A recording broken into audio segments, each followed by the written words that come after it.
10,000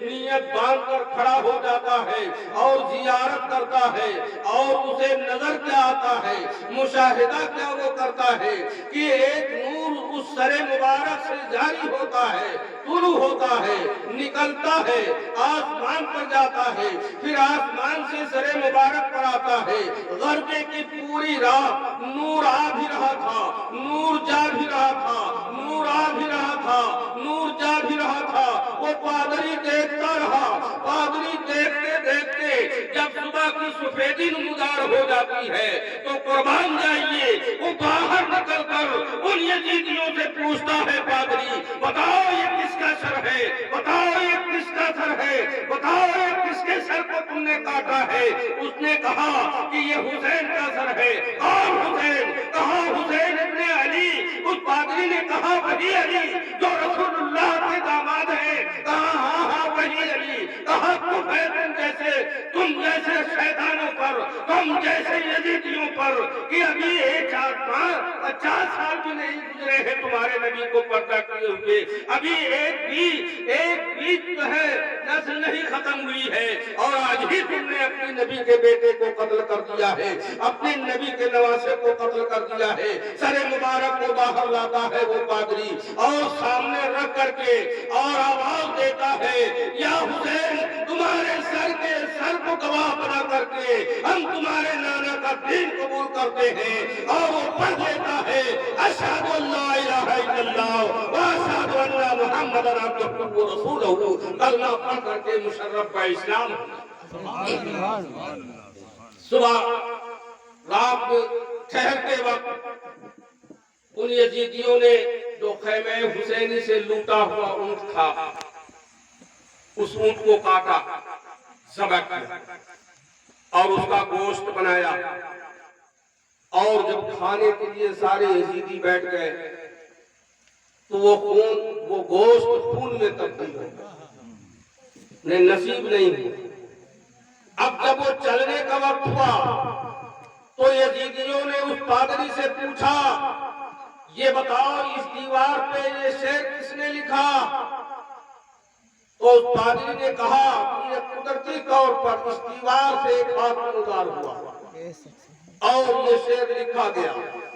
اس ڈر کے خوف کی وجہ سے وہاں سے وہ یزیدی آگے بڑھ جاتے ہیں، اپنے خیمے کو لے کر کے آگے بڑھتے ہیں، اور وہ ننگے اونٹ پر نبی کی شہزادیاں ہیں، حضرت سیدہ زینب ہے، حضرت سکینہ ہے، حضرت شہربانو ہے، حضرت رباب ہے، اور حضرت زین العابدین زنجیروں میں جکڑے ہوئے دمشق کی طرف روانہ ہو رہے ہیں، بڑھتے چلے جا رہے ہیں۔ آگے جاتے ہوئے ایک دوسری شب آتی ہے، دوسری رات ہو جاتی ہے، پھر دوسرا گرجا گھر ملتا ہے، اور جب وہ گرجا گھر دکھائی پڑتا ہے یزیدیوں نے سوچا کہ آج پھر یہاں قیام کیا جائے، اس گرجے کے پاس رات کو کاٹ لیا جائے، پھر صبح سے جو ہے سفر کریں گے۔ قربان جائیے عزیزان ملت اسلامیہ، ان یزیدیوں نے دیکھا کہ اس گرجا کے دیوار پر پہلے ہی سے یہ آیت لکھی ہوئی تھی، اگر جو امتی قتلت حسینہ صفات جدہی یوم الحسابی، یعنی کون ہے وہ جو جنہوں نے ان پاک سروں کو قتل کیا ہے، جنہوں نے حسین کو قتل کیا ہے، کیا ان کے نانا سے میدان محشر میں شفاعت کے امیدوار بھی ہو سکتے ہیں؟ یہ شعر دیکھا تو اس پادری سے پوچھا، یہ بتاؤ کہ اس دیوار پہ یہ شعر کب لکھا گیا ہے اور کس نے لکھا ہے؟ وہ پادری کہتا ہے کہ میں نے نہیں دیکھا ہے، میں نے نہیں جانا ہے، البتہ میں نے اپنے باپ داداؤں سے سنا ہے اور سنتے چلے آ رہے ہیں کہ یہ شعر اس وقت کا لکھا ہوا ہے کہ تمہارے پیغمبر محمد رسول اللہ صلی اللہ تعالی علیہ وسلم کے پیدا ہونے سے 500 سال پہلے سے اس دیوار پر یہ کلمہ لکھا ہوا ہے، اس دیوار پہ لکھا ہوا ہے۔ حاضرین کرام، رات کٹتی ہے، جلدی جلدی وہ اپنے فوج کو بٹورتے ہیں، اپنے قافلے کو سمیٹتے ہیں اور لے کر کے رواں دوا ہو جاتے ہیں، خوف سے تھرا رہے ہیں، تھرا رہے ہیں، اور چلتے چلتے غرضے کی 19 دن لگے تھے یہ معاملہ، یہ 19 دن کوفہ سے دمشق کا راستہ 19 دن کا سفر تھا، پیدل کا سفر تھا،